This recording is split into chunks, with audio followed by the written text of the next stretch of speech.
কলকাতায় আজ অখিল ভারতীয় বিদ্যার্থী পরিষদ আয়োজিত চিকিৎসক পড়ুয়াদের সম্মেলন মেডিভিশনের সূচনা করলেন কেন্দ্রীয় প্রতিমন্ত্রী ডক্টর সুকান্ত মজুমদার।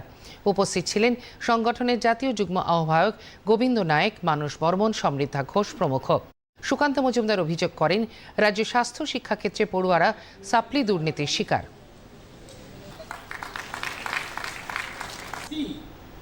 এবছর প্রায় 1000-এর উপরে সাপ্লি দেওয়া হয়েছে বলা হয়, যেটাকে অর্থাৎ সাপ্লিমেন্টারি পেপার যাদেরকে দেওয়া হচ্ছে, এবং প্রত্যেক পেপারে 2000 টাকা করে সাপ্লিমেন্টারি দেওয়ার জন্য তাদেরকে টাকা দিতে হচ্ছে, জমা দিতে হচ্ছে। তো 6টা সাবজেক্টে হয়ে গেলে প্রায় 12,000 টাকা তাকে দিতে হবে গ্র্যান্ড সাপ্লিমেন্টারি। অনেক কলকাতার মেডিকেল কলেজ, সরকারি মেডিকেল কলেজগুলোতে যাতে 10,000 টাকা হচ্ছে আপনার টিউশন ফি, অর্থাৎ 10,000 টাকার টিউশন ফি দিয়ে আপনি পড়ছেন আর 12,000 টাকার আপনাকে সাপ্লিমেন্টারি দিতে হচ্ছে।